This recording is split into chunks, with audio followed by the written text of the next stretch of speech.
You know, brothers and sisters, imagine that Allah doesn't give you everything you asked for here. And then you die and you're raised on the day of judgment. And there you see rewards, gifts, palaces, things. You think, where did I get all this from?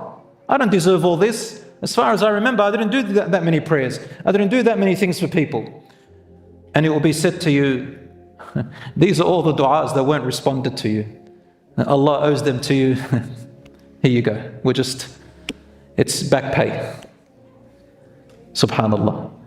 The scholars mentioned about this hadith, they said that people on the day of judgment will see this among other people.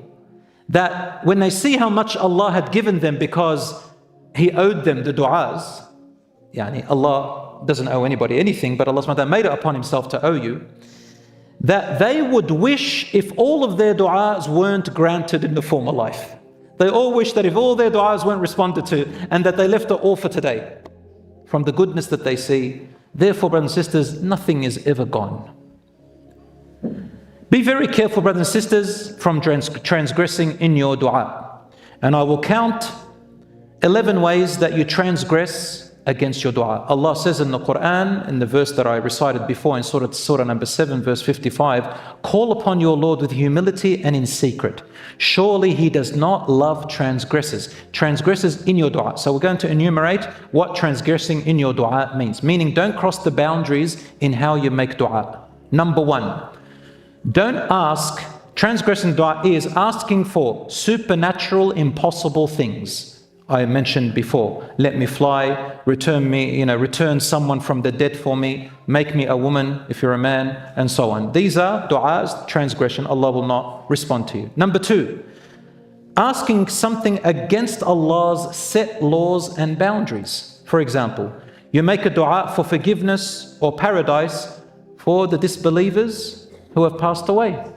Allah subhanahu wa ta'ala has forbidden us from making dua for paradise and forgiveness for disbelievers. This is between them and Allah subhanahu wa ta'ala. I know it's harsh on some people who may have family members who died disbelievers, but brothers and sisters, we say their matter is to Allah. And always remember Prophet Ibrahim alayhi salam. Remember all the other prophets and messengers who had parents and family members who died disbelievers. But once they've died, we are not allowed to make dua for them for Allah to just put them into paradise and forgive all their sins. That's between them and Allah. Number three, transgressing in your dua means to ask Allah for things Allah has designated to others. You're not allowed to have them.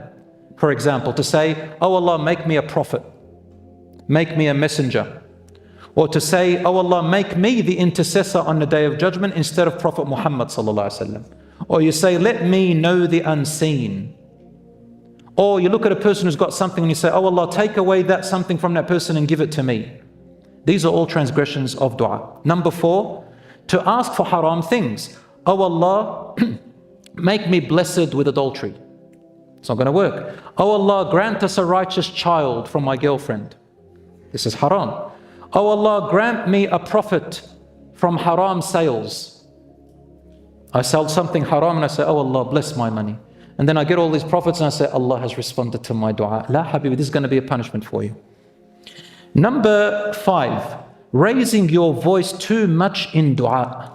Some people, they think if they raise their voice, Allah's going to hear them better. Oh, no. Allah says in the Quran, call upon your Lord tadarru'an wa khufya, with humility and low voice. Unless you're giving a khutbah, a sermon, or you're teaching someone something, or I'm sitting and making dua so you can hear me, then I say it. But I don't raise my voice and yell it. Rasulullah was passing by through a valley with his companions on their way to, I think it was Tabuk or somewhere else, and they all got scared and they started to raise their voices and, oh Allah, give us victory, oh Allah. Rasulullah turned to them and said, إِنَّكُمْ لَا تُنَادُونَ بَعِيدًا وَلَا أَصَمْ. You are not calling upon someone who's far away from you or who is deaf. إِنَّمَا تُنَادُونَ قَرِيبٌ مُجِيبٌ. You are calling upon someone who's very close and he will respond. So call upon Allah, tranquility, peace, and low voice. Number six, transgressing dua is when you wail in your crying. Some people, they cry out of humility and compassion and mercy and sadness. And other people, they cry out of more like as if they're complaining, as if they're rebellious, as if they hate what's happened. They cry very loud in a very annoying way. This is transgressing your dua. Number 7, when you make a dua, making conditions on Allah. Like this. For example, I say, "Oh Allah, if you don't give me this, I will no longer pray to you." Some people do that. "Oh Allah, if you do this, I will do that. And if you don't, I will not do that." This is making conditions on Allah. This is transgressing the dua.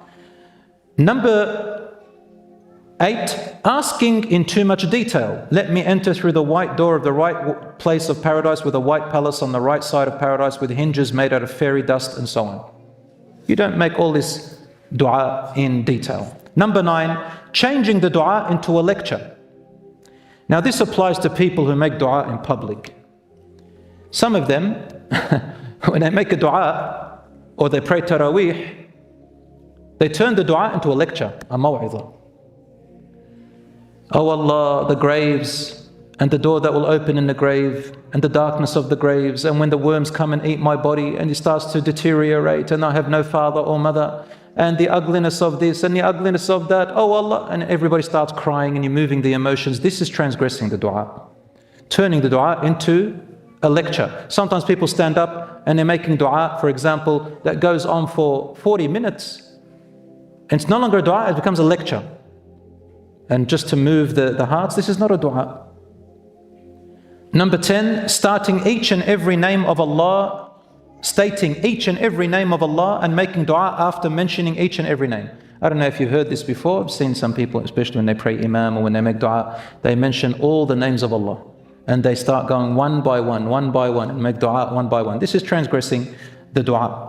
Number 11, prolonging the dua when leading people in prayer or sermons or lectures. You shouldn't make it long. Imam Ahmad was asked, Imam Ahmad, he said, Imam Ahmad ibn Hanbal, if somebody is praying, let's say Taraweeh for example, Qunut, and they make the dua in the end, in witr, Allahumma hdina fi man hadayt, and then after he finishes he continues more, what should we do? He recommended stop your prayer and leave. Because that's not the sunnah of the Prophet ﷺ. Oh gosh, when Ramadan comes, this is for us when we pray Imam, we have to deal with this with the people all the time. If I make it short, someone stops me and says, Shaykh, make it longer. Let us get moved. You make it long, someone stops me and says, it's not the sunnah, ya akhi. You shouldn't make it long, make it short. You can never make people happy. The sunnah is to make the dua short and not long, especially when people are praying behind you. So, dua should be simple. Get to the point with your request, humility, honesty, and sincerity. Rasul ﷺ used to say, oh Allah, I ask you for paradise and whatever brings me close to it, and I seek refuge in you from hellfire and everything that brings me closer to it with my words and actions. The best times to make dua, among others, are, number 1, the last third of the night. That's a really good time to make dua, or in the depth of the night. Number 2, in your sujood, making prostration. Number 3, between the adhan and the iqamah. What does that mean? It means from the moment the prayer time arrives on your calendar, that's considered the adhan, and then the iqamah. So if you're sitting in the mosque and you're waiting until the imam starts, in between that time, make dua. That's an acceptable time. If you're at home, for example, from the time of the adhan, you go and make wudu, you're waiting maybe for your sibling, you're about to pray. Within that time, inshallah, is also a dua that is accepted. Also, a time period during different times on Friday. And there are 3 main times. Number 1, when the imam climbs up the minbar. The imam climbs up and gives the sermon until he finishes prayer. When should you make dua? You know, when the imam sits down in between the 2 khutbahs, in that time make dua. And when the imam comes down, make dua. And in your sujood in prayer, make dua. And after the prayer, make dua. Also, in between Asr and Maghrib on Friday. All that time, there is a designated time where you can make dua and it's more accepted. Number 3, in the last hour before sunset. Last hour before sunset. All of these are, inshallah, part of the good times on Friday. As for the rest of the day of Friday, it's all blessed, but to a lesser extent. Another time to make dua is in times of necessity and hardships. The oppressed person, their dua is strong. The traveler, someone who's on traveling, their dua is strong. The person who is sick, their dua is strong. Serving your parents, while you're serving your parents, and your dua becomes more strong. And there's a story about Uwais al-Qarni. Ever heard of Uwais al-Qarni? Uwais al-Qarni was a man who lived at the time of the Prophet ﷺ. He lived away, I think it was in Yemen, maybe I could be mistaken, but he was not in Medina when the time of the Prophet ﷺ was there. And he had the chance to go and see the Prophet ﷺ and meet him. Had he gone and met the Prophet ﷺ and believed in him, he would be classified as a Sahabi, a companion. But Rasul ﷺ died, and Uwais al-Qarni never had the chance to meet the Prophet Muhammad, peace be upon him. So he feared that he wasn't one of the companions. But Rasul ﷺ, he counted him as one of the righteous among the companions, but not technically in the meaning, because to be a companion you have to meet the Prophet ﷺ and believe in him to be classified as a companion. But Rasul ﷺ said, if any of you ever live on to meet Uwais al-Qarni, tell him to make dua for you, for his dua is never rejected. Why didn't Uwais al-Qarni go all the way to Medina to meet the Prophet ﷺ? One thing prevented him. He had a mother who was ill and needed him, and he could not leave her. No one else could look after her. Because of her, he chose to look after his mother, and he missed out meeting the Prophet ﷺ. Because of that, he became the most, the strongest candidate of having their dua accepted. And at the time of Umar radiallahu anhu, Umar, the Khalifa, the second Khalifa, Umar radiallahu anhu, he went and saw him in Hajj around the Kaaba, and he saw him and he recognized people saying, this is Uwais. People were gathering around him. So he came up to him and he saw him. Omar radiallahu anhu says, Uwais al-Qarni? He says, yes. He said, make dua for me. For I heard the Messenger ﷺ say, if you meet him, ask him to make dua for you, for his dua will not be rejected. Do you see, my dear brothers and sisters? So this is the amazing story of serving your parents. And lastly, whilst doing good deeds. Anytime you do good deed, make a dua, my dear brothers and sisters.